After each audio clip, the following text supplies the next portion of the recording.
Hi, everyone. I'm Gary Null. This is the Progressive Commentary Hour.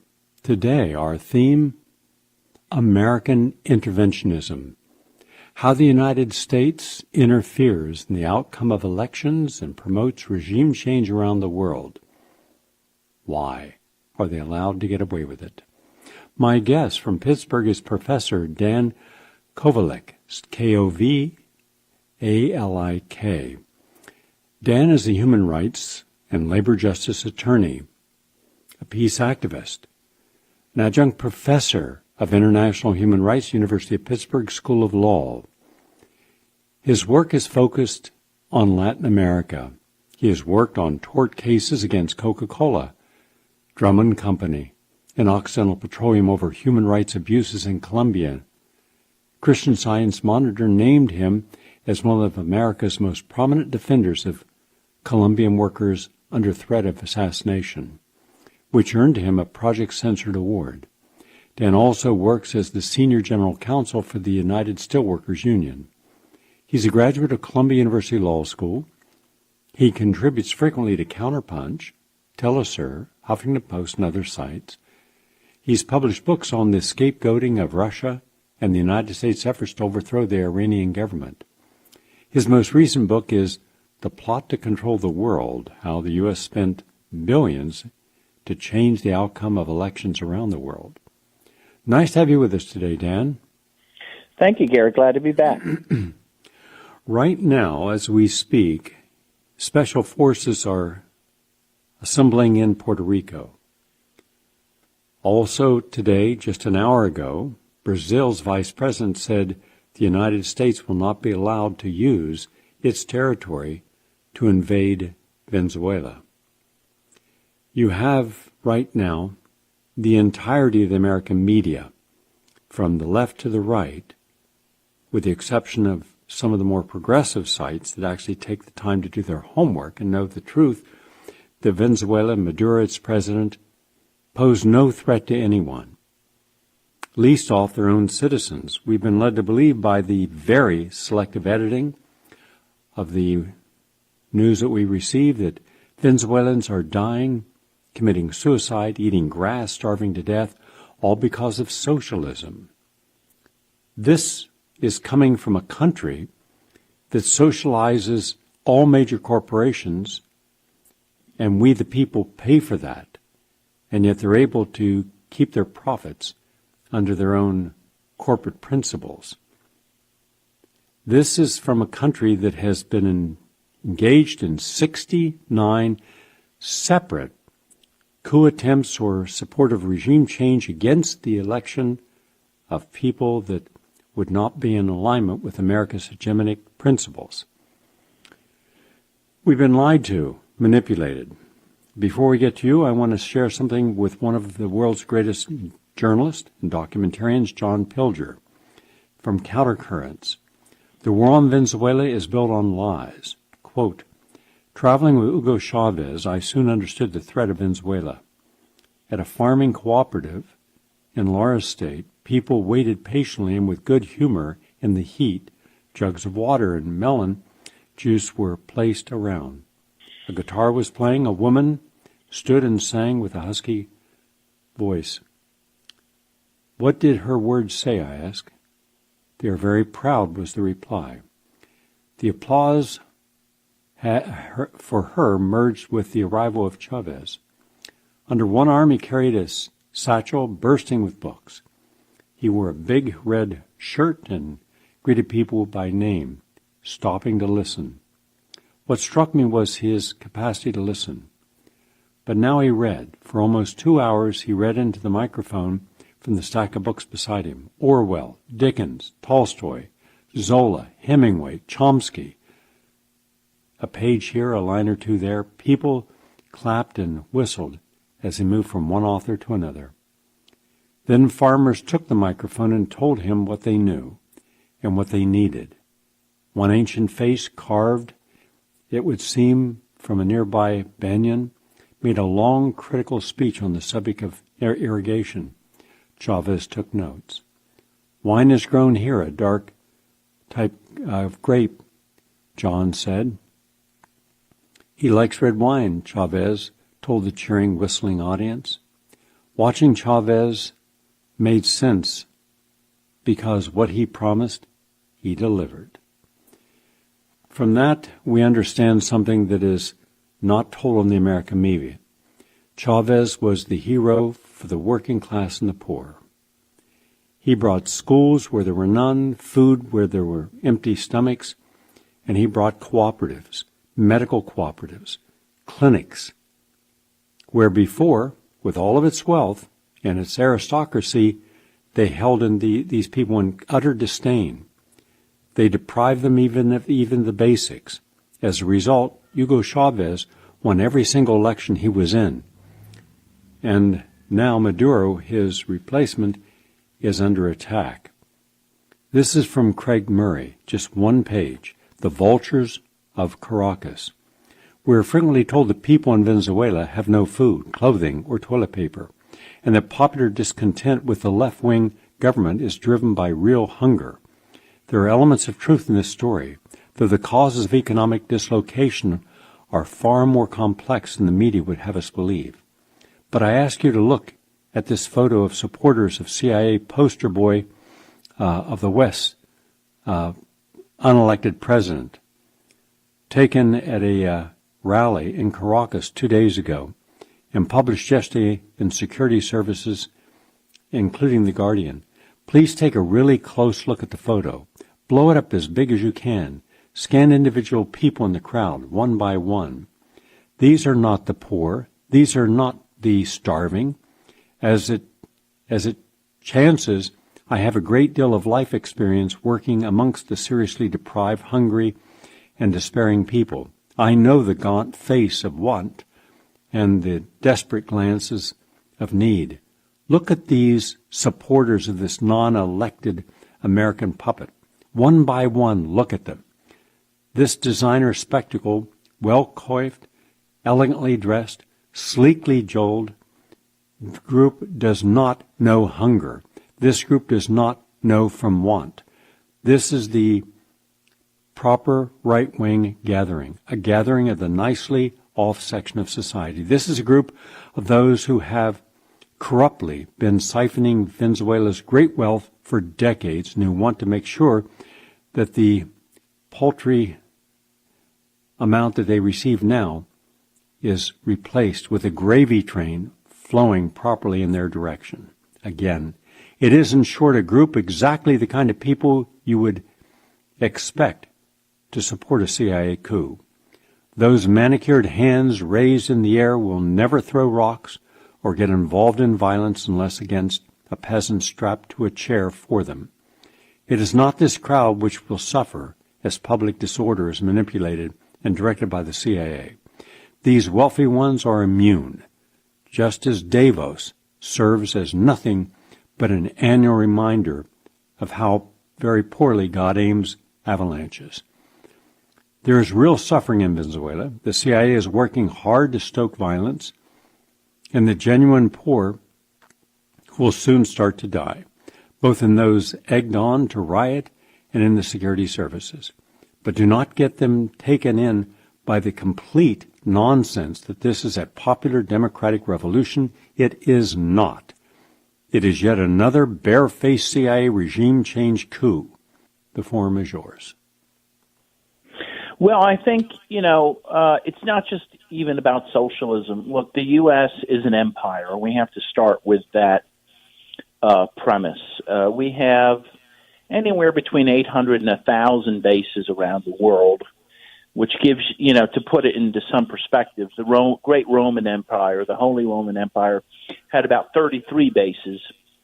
The great British Empire had about 36 bases. We have 800 to 1,000 bases. The United States began as a colony, but it saw itself as having the God-given right to have a nation from sea to shining sea. It got rid of the peoples who lived there when we got here. And it decided very early on that it was, again, allowed to go even beyond the mainland United States to other islands and to other nations to take them over. And certainly since World War II, that sort of hegemonic quest has only accelerated, many times in the name of fighting communism or socialism. But in the end, it's been about monopolizing the world's resources and the world's wealth. Right after World War II, the U.S., having about 5% of the world's population or so, controlled 50% of its resources. And while it would be impossible to hold on to that, percentage of resources forever, the U.S. still, with under 6% of the world's population, controls 25% of its resources. And so this is all about trying to keep the world safe for maximum penetration by the U.S. of the world's resources. And when we talk about Venezuela, of course, we're talking about primarily oil, Venezuela having the largest oil reserves on Earth. Also huge gold reserves and coltan reserves and diamond reserves. And so ever since Hugo Chavez was elected president in 1998, and he was elected president, and I emphasize that because many times you'll hear in the press that somehow he came to power through a coup or whatnot. The U.S. has been intent on getting rid of him. And why? Because Hugo Chavez and his successor, Nicolas Maduro, decided that they wanted to use Venezuela's oil reserves for the people, and not for the oligarchs, and not for the United States. Well, that's just unacceptable. That's what's unacceptable here. And so we see right now the U.S. thinks it smells blood in the water, and it thinks it can topple the Chavista government, the Bolivarian government in Venezuela, and it's moving to do that. And it's very clear. John Bolton's been very open about the fact that he is planning to take over Venezuela's oil. So I think that's what this is about, primarily. And, of course, secondarily, it is about destroying a good example so that other countries will not dare to do the same thing that Venezuela has done with its resources. I appreciate that overview. Thank you. So RT reported today that the U.S. has sent special operation forces to Puerto Rico, as I mentioned in the opening of the program, in preparation for a potential military invasion. Mind you, this is a sovereign nation, and Trump and his administration and members of both parties have been threatening this. Even the so-called liberal media is on board to remove Maduro and raise Guaido to the presidency. Someone who never officially ran for office, and after having people such as Professor Francis Boyle, Professor William Robinson, and Greg Palast on this show recently to try to set the record straight, I must say I'm dumbfounded at the lies all the mainstream media, especially the New York Times. I don't think they're capable of telling the truth about anything today except maybe a baseball score. They're spewing forth nothing but propaganda lies, like they did with Judah Miller to get us into Iraq, and nobody at the Times was held accountable. Colin Powell was not held accountable. Everybody lied. 1 million people died. $6 trillion was spent. Thousands of Americans died. Tens of thousands injured, and not a single person was held accountable. Wow. I'll recall it was Jimmy Carter who stated that during the last election of Chavez, it was perhaps the fairest election in recent world history, even though I do not regard Maduro as a suitable president. He is far weaker than his predecessor and not as savvy as a politician. He was democratically elected, and all the evidence I can find indicates the majority of Venezuelans are behind him.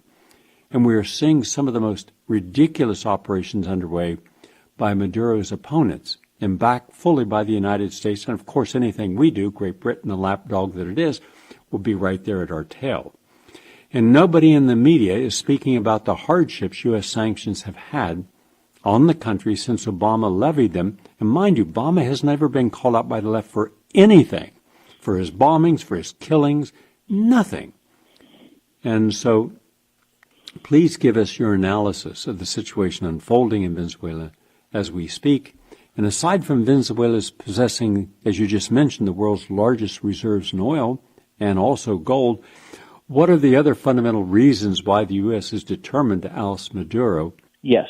Yeah, so as you point out, yes, Great Britain is holding $1.5 billion in gold that Venezuela deposited in the Bank of England. And as you say, they're just simply not giving it back. The U.S. is freezing all of the assets of Venezuela's oil company, Citgo, meaning that any oil they sell now, they cannot send any of the money, the revenue back from that oil back to Venezuela. So, and these are the, type of sanctions that the U.S. has been levying as of late, but it's been levying sanctions against Venezuela since 2015. And even before that, in 2014, the U.S. and Saudi Arabia colluded together to flood the market with oil, to lower oil prices, mainly to hurt Iran and Russia, but this completely devastated Venezuela, which depends on oil for about 78% of its revenue. Overnight, you might recall, oil went from something like $120 a barrel to a low of $25 a barrel. So you can imagine what that did to Venezuela's revenue. And again, this was done purposefully. So you add that to the sanctions, and you see that the U.S. has really been at war. And it is a war. It's an economic war, but it's no less a war because it's economic, against Venezuela.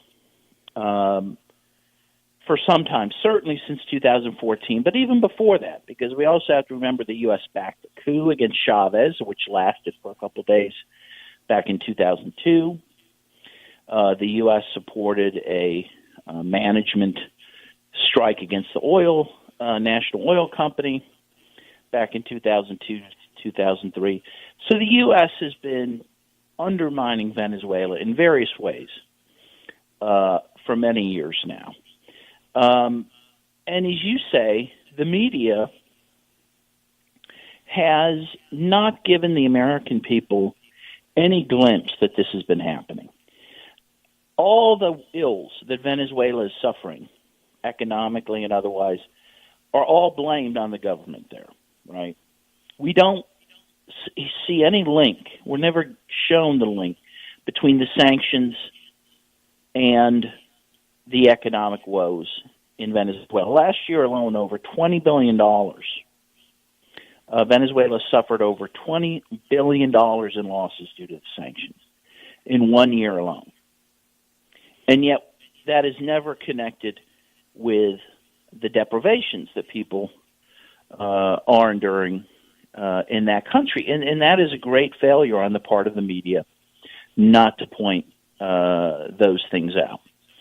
Meanwhile, Nicolas Maduro, and I was an election observer in May of last year in Caracas, Nicolas Maduro, in a very free and fair election, garnered over 6 million votes, 67% of the votes cast in Venezuela.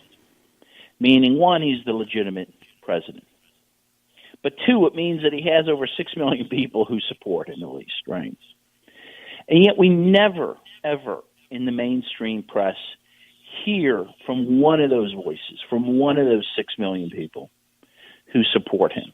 And as you noted earlier on in some of the opinion pieces you were reading, those 6 million people tend to be poorer people. They tend to be people of color who were ignored, who were forgotten before Chavez was elected. And when you see the competing rallies, the rallies for the opposition and the rallies for the government. You see this very easily. You see the darker-skinned, poor people supporting Maduro, and you see the wealthier, lighter-skinned people opposing Maduro. And, of course, the irony here is that, the so-called left in the United States would tend to at least claim to support those types of folks that are on the side of Maduro, right? And yet they're not. One, because they may not understand, because of the lack of media coverage of the situation. They don't understand that that dynamic exists. But also, they just don't understand the basic logic of U.S. intervention and imperialism, because we're so inured to it. It is so much part of our culture, so much part of our politics that people don't even question it. Certainly the media never questions it. Every war, every intervention the U.S. has been involved in has begun with a lie. You can go back to the Spanish-American War in 1898. Remember the Maine, right? The Maine, the ship that went down.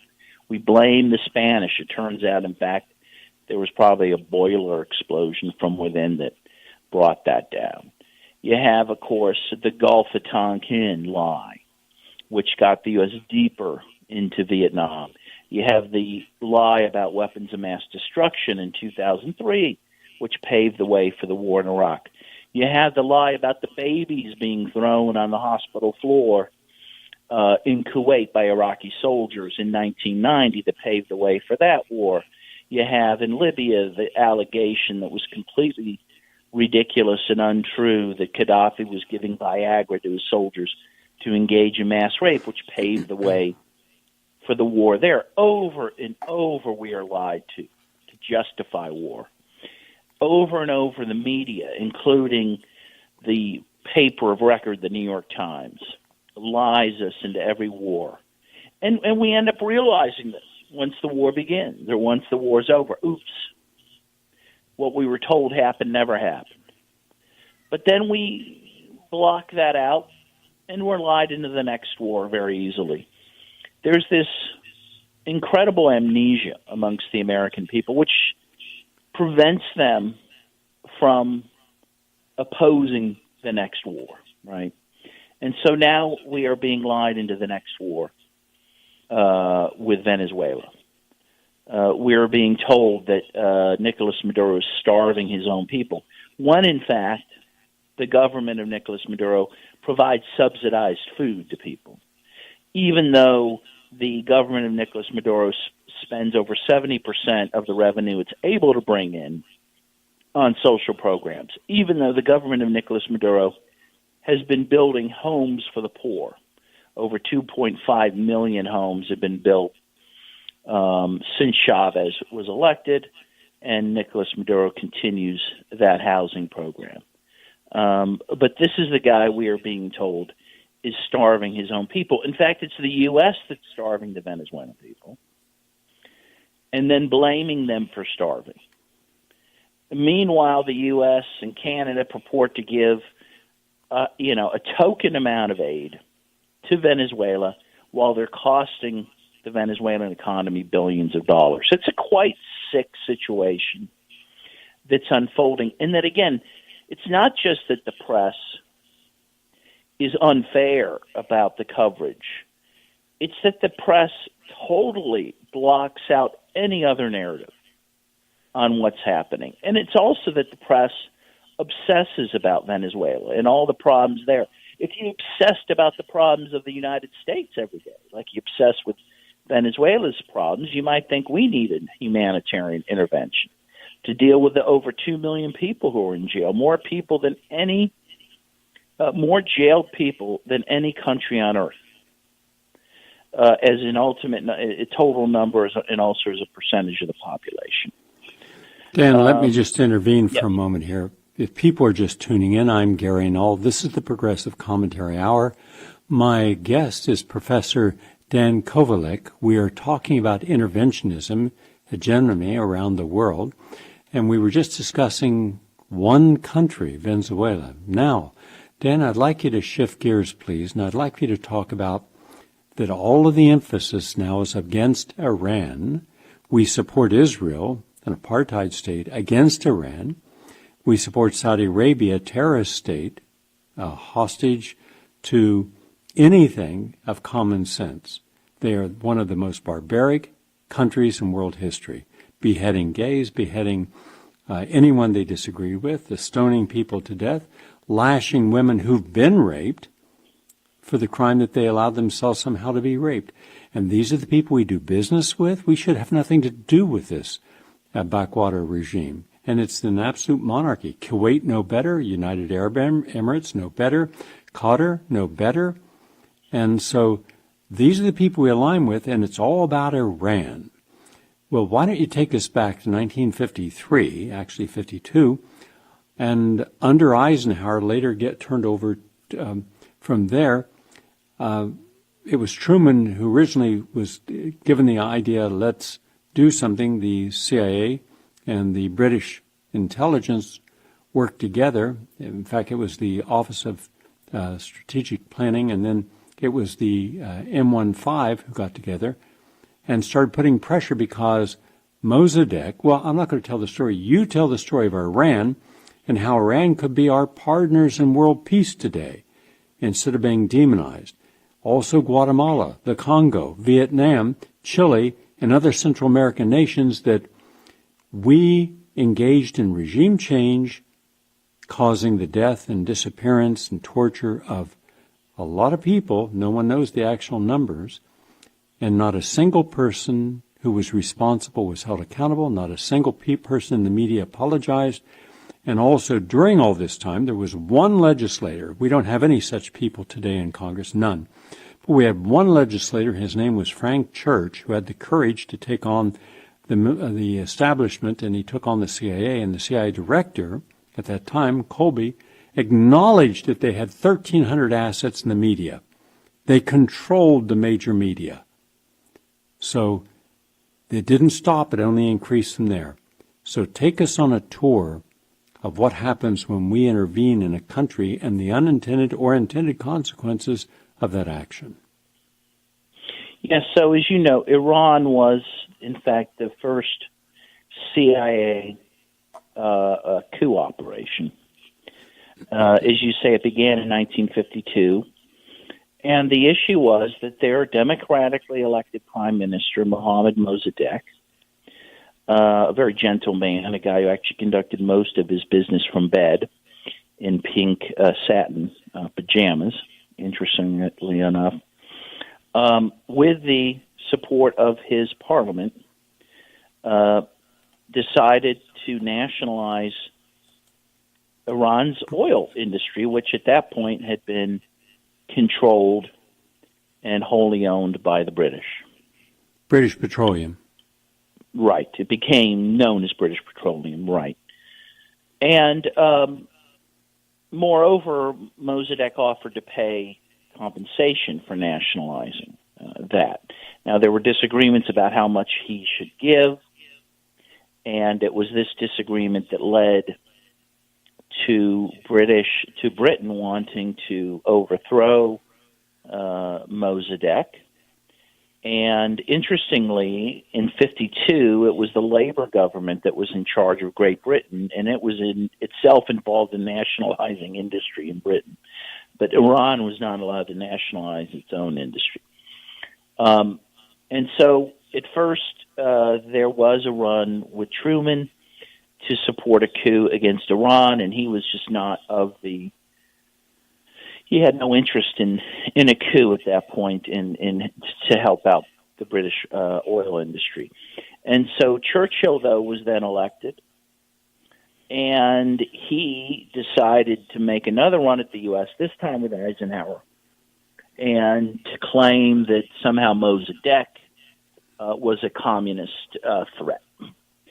And that convinced Eisenhower, and even though that wasn't true, and Eisenhower, with using the CIA, fomented violence, undermined Iran's economy, including by a blockade against Iranian oil, and ended up overthrowing the government of Mohammad Mossadegh. And in his place, they put the Shah of Iran, otherwise known as a king. And so in the name of democracy, the U.S. replaced a democratic prime minister with a king. And not only that, this king, who was not very popular, was supported by something called the Savak. The CIA, figuring out that the Shah did not have much support, created the security apparatus known as the Savak, and they trained the Savak in Nazi torture techniques. And the Shah, with the U.S. help and with the use of the Savak, ruled Iran with an iron hand until 1979, when the Shah was finally overthrown in the Islamic Revolution, which continues to this day. In 1978, the year before the Shah was overthrown, Amnesty International concluded that Iran had the very worst human rights record on earth. And this was the government that the U.S. was supporting, again, in the name of democracy. Who knows where Iran would be today had Mossadegh been allowed to continue, had Iran's democracy there, its secular democracy, I would note, whether it would be allowed to flourish.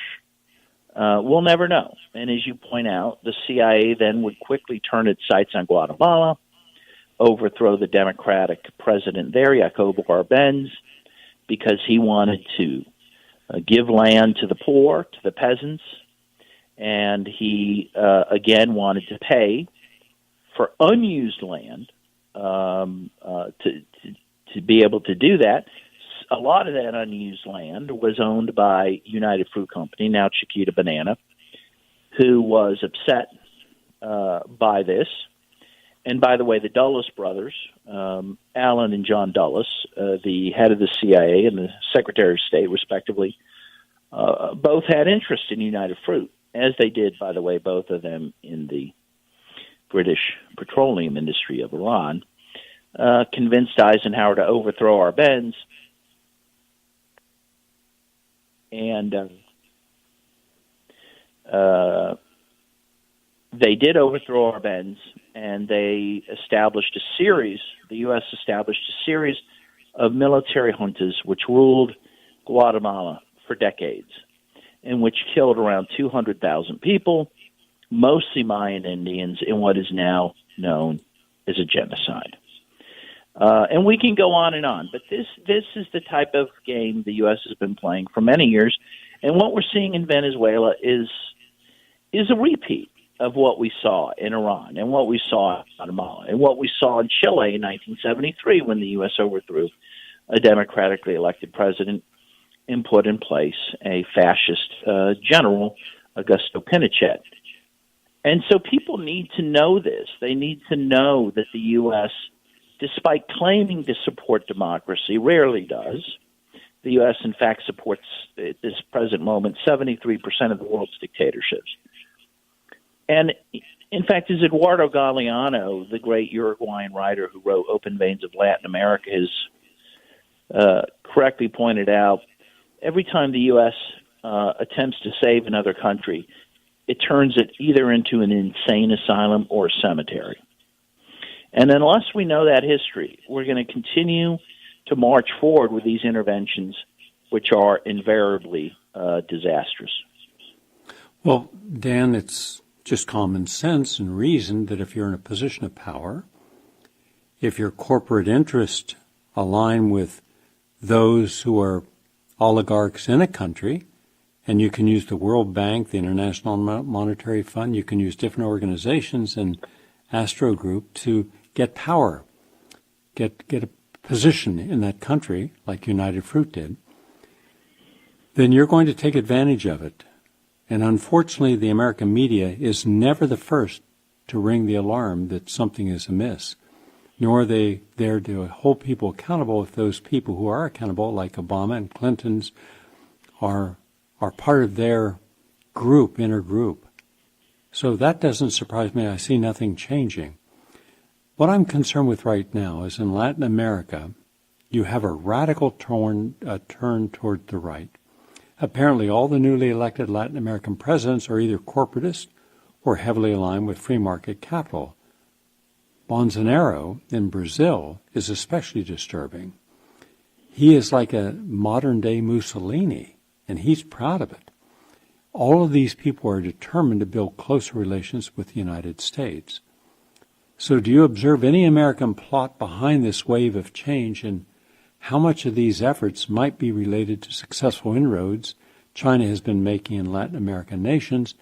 And also, you know what the giant issue behind all this is in Latin America, also in Southeast Asia? That global warming is the largest, not just existential, people should look up the meaning of existential, but the most present, immediate threat to all of our lives and the future species in the world. When you come to one of the largest rainforests in the world, one of the two largest, and that is the Amazon, it's called the lungs of the planet. It traps carbon and releases good oxygen. But now the new president, Bolsonaro, is destroying it. He's opened it up for privatization, and now you're going to see it is estimated up to 50% of the entire Amazon will be forested. Trees taken down, genetically engineered soybeans put in its place, or cattle raising. So that means that we're going to have a major contribution to global warming. It's going to get hotter no matter what we do because of that alone. And yet, nothing in any of these right-wing countries is dealing with the environment. We're talking about now human rights and equality in these countries. But behind that equality in human rights and respect for the rule of law, which doesn't exist anywhere in South and Central America or Mexico and the United States, is you have the environment. And with right-wing regimes taking over, you're going to see massive increases in carbon dioxide, methane use in China. And just as an example, I'll tell you how stupid I'm going to deal with this on my program tomorrow. You know, we're going to do everything in the next 10 years to keep the world from ending. No, you're not going to do anything in the next 10 years because you haven't thought anything out. Nothing has been planned. I will talk about what could be done realistically, but just imagine this. What do you think the largest city in the world is right now by population? I would guess maybe Sao Paulo or Rio de Janeiro. No. Almost double that, you've got Tokyo. Almost 40 million people in a relatively small area. Do you know that China is now building the largest city in the world? Do you know how many people they plan to have live there? Over 400 million people in one city. They currently have the first of 3 provinces brought together by high rail and a commercial belt that connects it all with the manufacturing and distribution and residential, all interrelated. And it will have 140 million people. 140 million people, that's more than the entire population of Russia living in one city. Or put another way, that's 6 times the size of Tokyo. So all these people who seem to say they know the future, you're going to have the highest, fastest increase in a post-industrialized world, which has caused a 1% increase in Celsius from the last 150 years. You're going to have that in the next 5 years to 10 years. This complex will be done within 10 years. There's no way in the world you're going to control global warming. We're going to go into tipping points starting next year. And 1 year after next, we're going to have one positive feedback loop or negative feedback loop per year. You're going to have so much of the planet in absolute constant crisis. Just this week, Australia had the hottest day. It had in its history, thousands of people affected. You have one of the largest cities in the world in India running out of water. They say they have 1 year to go. Cape Town has no water. It's run out of water. Cape Town, 4 million people out of water. In India, it's 16 million people running out of water. Those are real threats with real consequences. But beyond that, the body politic refuses to acknowledge it, refuses to divert any money or resources to correct it. And now you have these fascists like Trump, and supported by our central intelligence agencies and our State Department that don't give a damn about anything or anyone but themselves. These are the most selfish. No, I don't think you're wrong, and actually I'll see you and raise you one. I think, and it's interesting that, well, let me say a few things, just on a couple of things you mentioned. So first of all, you're correct that the new president of Brazil, Bolsonaro, he even ran on a platform that he was going to open up the rainforest to exploitation, and he was willing to take on the native populations there to do it. And he is doing just that now. He is attacking the Native American populations to open up the rainforest, as you said, the lungs of the world, to maximum exploitation. But how was Bolsonaro elected? And this is very important to point out to people. He was elected because the most popular politician in Brazil, Lula da Silva, is rotting in jail. Lula da Silva would have won that election with 80% of the vote. We know this because of the polls. But he was rotting in jail. And why? Because the U.S. Justice Department worked with the Brazilian Justice Department to put him in jail based on bogus charges. Okay, so the U.S. paved the way for Bolsonaro. We have to point that out. And so the right-wing shift we're seeing in Latin America is largely made in the U.S., which has been country after country involved in such legal coups. That's what they call them, legal coups, using criminal processes to oust presidents and then put in leaders that the U.S. likes. So that's important to point out. So, but another thing, again, moving on to your issue of global warming and the indifference that, again, the ruling class has for global warming. Here's what I believe, and I think it was very interesting and very telling that this Richard Branson was part of this charade in at the Colombian Venezuelan border with this concert, which was, he claimed it was a concert for humanitarian aid. In fact, it was a concert to support the coup against Maduro.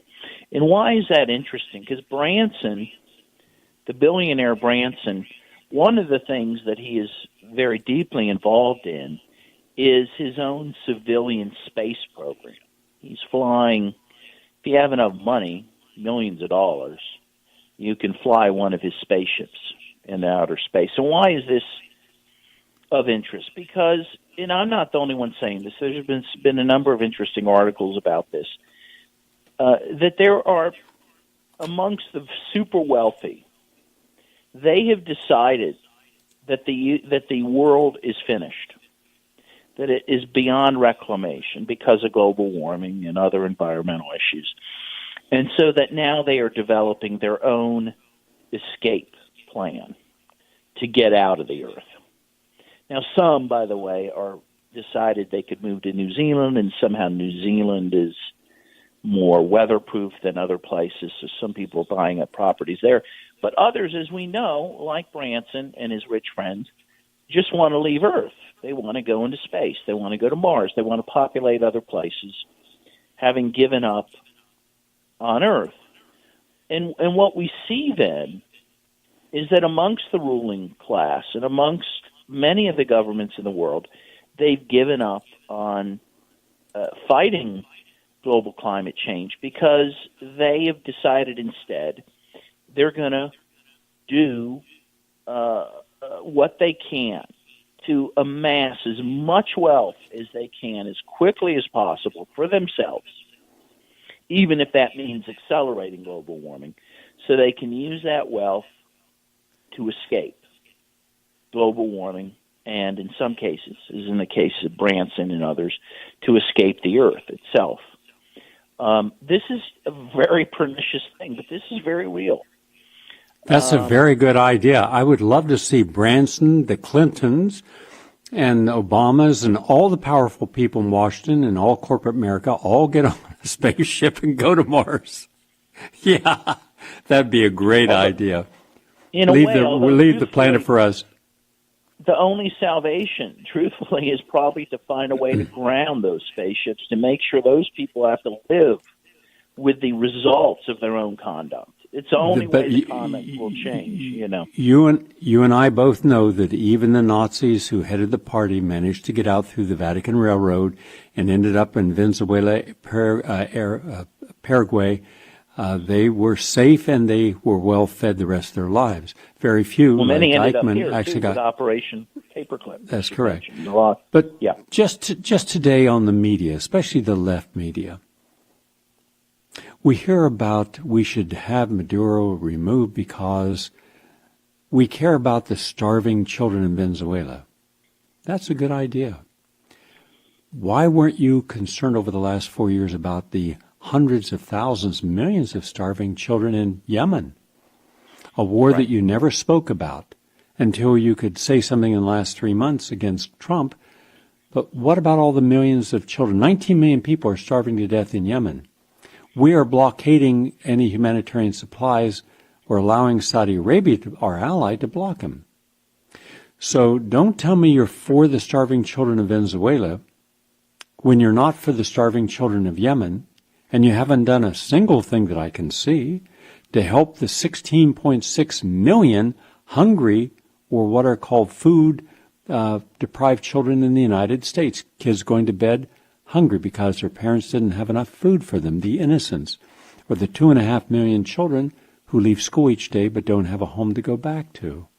So, and I coined this phrase about a year ago because I was asking myself, how is it that we could have so many people graduate from colleges, 71 million people in the professional class with advanced degrees, from scientists to consultants, engineers to accountants.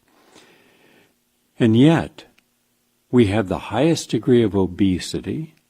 We're running a shorter lifespan starting 3 years ago, especially in women. 25% of all women between the ages of 25 and 45 are on antipsychotic or antidepressive medications. More mothers and fathers are giving prescription drugs to their children than ever before. We have an epidemic of obesity. We're the fattest nation on the earth per population.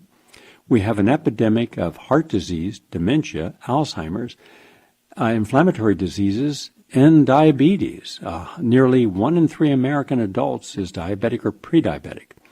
And yet we're supposed to be a wise nation, and the only way I could think this would happen, including 63 million people voting for Trump, but mind you, 65 million people voting for Clinton, is that you have intentionally ignorant. I call it the intentional ignorant. Because if you're intentionally ignorant, then you're intentionally negligent. You don't have to pay attention to what you're not aware of, but you're not aware of it by intent.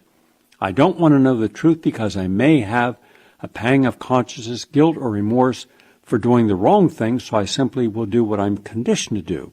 So we don't question what we're eating, what we're drinking, what we're giving our children, the quality of our planet. People can say, yes, I'm for the planet, and then go out like the people in Washington and go on private jets or go to Davis on private jets. This is the contradiction that I see. And the only way I can explain it is we're incapable at this time in our evolutionary process of dealing with reason because we're not spiritually connected. And don't try to associate religion with spirituality. They're not in the same universe. And so we are just disconnected. We are engaged in this almost Romanesque, the end of Rome, where the aristocrats and the powerful people spent their days in gluttony and debauchery and excess, and the others suffered. And that's what we're doing today. Would you share your thoughts on what I just said, please? Yeah, well, I certainly agree with you. I certainly agree. In fact, I think we're probably beyond the Roman situation that you just laid out. I mean, the technology that we hoped would free us, the internet and cell phones has just enslaved us. We are, most of us, totally captive to these little computers we hold in our hands all day. And again, we thought that they would bring us more information and more liberation, but they've brought us maybe more information, but more junk information. And, relates to what you said about people being educated in college. I mean, yeah, it's true. There's more college-educated people. But they're not learning anything about their country's history, about how their country relates to the world. I teach international human rights, as you know, on the law school level. So these are very educated people. And the first thing I teach them is the case of the U.S. war against Vietnam, a war that, for you and I happened within our lifetimes. For them, happened very shortly before they were born, and they know nothing about it, nothing. They don't know why it happened. They don't know how the war was prosecuted. And when they learn, it blows their mind. When they learn that the U.S. dumped many tons of napalm and Agent Orange on Vietnam, that the standard operating procedure for the military was to rape Vietnamese women and girls, they are shocked because we are not taught that that's how the U.S. operates in the world. And very few people have a glimpse into that world, into that reality. And because they don't, they don't feel a need to change the trajectory of this country. And again, it's because they're not taught this in the schools on any level, for the most part. We're probably the least educated people in the world about our own country and about our own history, because it's a very inconvenient history.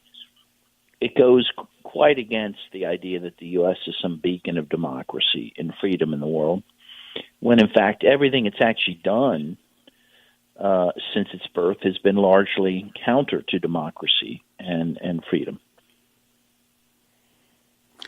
I appreciate your insights. Hopefully those people, I believe about 10%, that's still about 35 million people, would begin to work together to challenge American intervention, protesting it, writing about it. I'd like to see more documentaries produced on it. But if we're too busy engaged in our own narcissistic activities or too squirreled away in our own men and women caves filled with hubris, then we will stay ignorant of what is happening around the world in our name, and those in power will only collect more of it. Personally, it is my personal view, and I would take full responsibility for what I'm saying.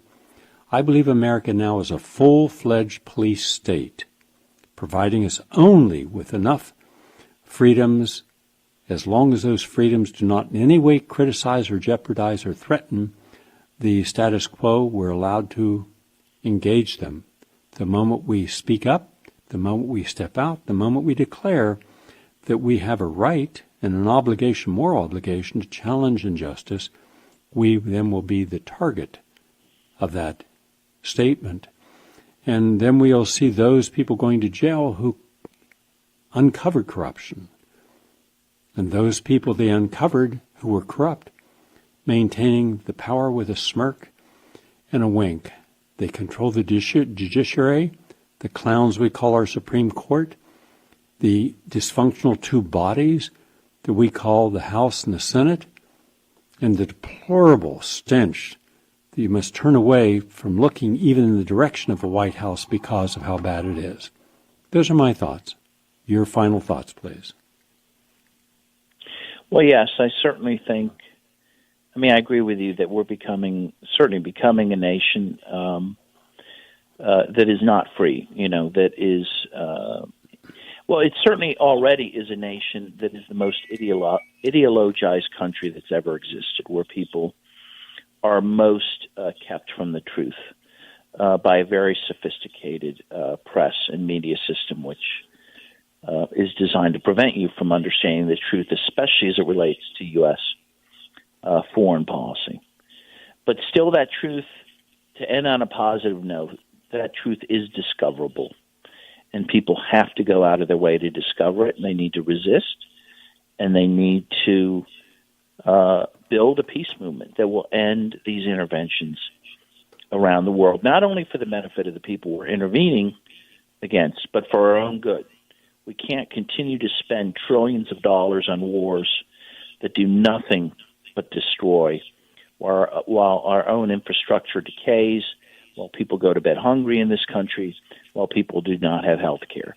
And you can't have those things. You can't have health care. You can't have food. You can't have infrastructure when all your money's going out the door on these wars. And until people link those issues, we're going to continue to suffer these issues and these problems. Dan, I agree. The only thing I would add to what you just said is, before we have a peace movement, we have to have a truth movement.